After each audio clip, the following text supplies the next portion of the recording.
नमस्कार. महाराष्ट्रातील विविध क्षेत्रातील बातम्या झटपट आपल्या मोबाईलवर पाहण्यासाठी लगेचच सबस्क्राइब करा राष्ट्रशक्ती लाईव्ह न्यूज आणि सोबत बेल आयकॉन प्रेस करायला विसरू नका. पडळकर. अध्यक्ष महोदय धन्यवाद. अत्यंत महत्त्वपूर्ण लक्षवेधी सभागृहामध्ये चर्चेला आलेली आहे आणि माननीय महसूल मंत्री महोदय सुद्धा अत्यंत सकारात्मकपणे या चर्चेला उत्तर देत आहेत.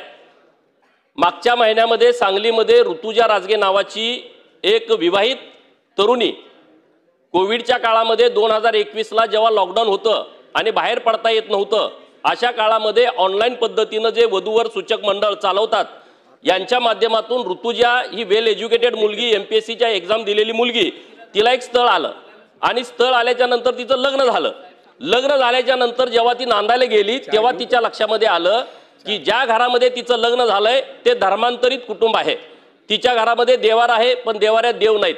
ज्या दिवशी वटसावित्रीची पूजा होती तेव्हा तिनं उपवास धरायचं घरामध्ये सांगितलं तेव्हा सासू म्हणली की तुला उपवास धरता येणार नाही. संकष्टीच्या दिवशी ती उपवास धरायची तर त्या घरामध्ये मटण घेऊन यायचे आणि तिने त्या घरातल्या लोकांनी नवरा सासू सासरे त्यांनी तिच्यावरती दबाव टाकायला चालू केलं की तू धर्मांतरण कर. आपल्या घरामध्ये आता देवाला स्थान नाही, आपण पूर्णपणे बायबल पद्धतीनं आपली पूजा अर्चा सुरू होते. मग तिनं सांगितलं अरे बाबा तुम्ही माझी फसवणूक केलेली आहे. मी हिंदू धर्मामध्ये जन्म घेतलाय, माझ्या घरामध्ये माझी आई वडील आणि आम्ही सगळे देवदेवतांना मानणारे आहोत. परंतु त्यांनी तिच्यावरती दबाव टाकायचं सुरू केलं. तो पाद्री यायचा, घरामध्ये एखादा मोबाईल जरी फुटला तर ही हिंदू पद्धतीनं पूजापाठ करते, हिंदू संस्कृती पद्धतीनंही चालते, त्यामुळं ही सैतान आहे. आता पुढं असं झालं की 2025ला 7 महिन्यापूर्वी ती गर्भवती राहिली आणि तिच्या पोटामध्ये 7 महिन्याचं बाळ होतं. आता हिंदू पद्धतीनं डोहाळे जेवण घातलं जातं. घरी तिच्या माहेरकडं लगबग सुरू झाली की आता 7 महिन्याचं बाळ पोटामध्ये आहे, आता डोहाळे जेवण घालायचं. परंतु हिच्या घरामध्ये तो पाद्री आणि तिच्या घरातले नातेवाईक तिच्यावर दबाव टाकायला लागले की गर्भसंस्कार हे ख्रिश्चन पद्धतीनं होतील, ते हिंदू पद्धतीनं होणार नाहीत. त्या मुलीनं विरोध केला की मला असं करायचं नाही, तुम्ही धर्म बदललाय पण तुम्ही माझ्यावर दबाव टाकू नका. शेवटी हे प्रकरण इतक्या टोकाला गेलं त्या ऋतुजा नावाच्या मुलीनं पोटातलं 7 महिन्याचं बाळ असताना आत्महत्या केली. म्हणजे धर्मवीर छत्रपती संभाजी महाराजांनी धर्म बदलला नाही. त्यांचं नाक कापलं, कान कापले, डोळ्यामध्ये सळया तप्त घातल्या, हात तोडले, पाय तोडले, अंगावरची साल्टी काढली, त्याच्यावरती मीठ मारलं, परत साल्टी काढली, परंतु त्यांनी धर्म बदलला नाही. म्हणजे त्यांच्या विचारावरती जाऊन ऋतुजानं हे अशा पद्धतीनं धर्मासाठी प्राण गेला परंतु धर्म सोडला नाही. माननीय मंत्री महोदयांच्याकडे माझी या माध्यमातून हीच मागणी आहे की 26 नोव्हेंबर 2024ला सुप्रीम कोर्टानं सेल्वा राणी वर्सेस विशेष सचिव आणि जिल्हाधिकारी यांच्या बाबतीमध्ये एक निर्णय दिलाय. हा निर्णय काय आहे? जर हिंदू पद्धतीनं तुम्ही जे SC ST VJNT ही जे सगळे आपण आरक्षण घेतो आणि नोकरीला लागतो, जातीचा दाखला तिथं आपण देतोय, परंतु नोकरी लागल्याच्या नंतर तुमच्या पूजा पद्धतीमध्ये बदल झालाय. तुम्ही घरामधले देवाऱ्यातनं काढून टाकले, तिथं तुम्ही जर समजा ख्रिश्चन पद्धतीनं असाल किंवा मुस्लिम पद्धतीनं असताल तशा पद्धतीनं तुमच्या धार्मिक पद्धती तुम्ही बदललेल्या आहेत. तुमच्या लग्नाच्या कार्यक्रम हे धर्मांतरित झाल्याच्या नंतर वेगळ्या पद्धतीनं करताय. तर सुप्रीम कोर्टाचं म्हणणं असं आहे जर SC ST VJNT आणि OBCच्या दाखल्याचा वापर करून तुम्ही नोकरीला लागलाय आणि जर तुमच्या पूजा पद्धतीमध्ये बदल झालेला आहे, तुम्ही मेल्यानंतर दफन केलं जात आहे, तर हे जर पुरावे ग्राह्य धरून त्यांना सेवेतून बडतर्फ करण्यात यावं. माझा प्रश्न असा आहे सरकारला की हे सुप्रीम कोर्टाचा जो निर्णय आहे त्या पद्धतीनं महाराष्ट्रातल्या सर्व प्रशासनाला आपण आदेश देणार आहात का?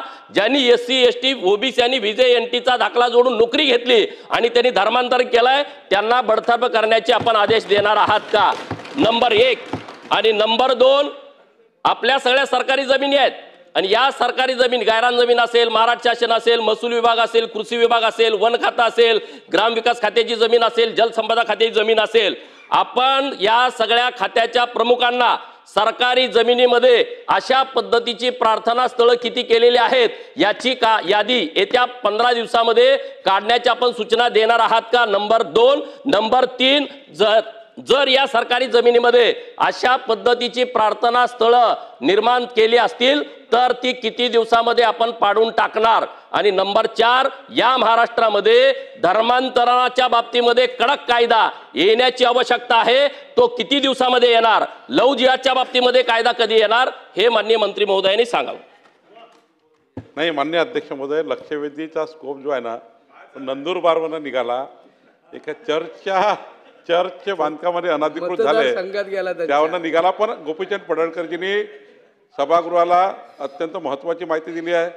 पहिली ज्यांनी ती घटना ज्यांनी मांडली आपल्यासमोर त्याबद्दल माननीय मुख्यमंत्र्याकडनं त्याची चौकशी आपण करू.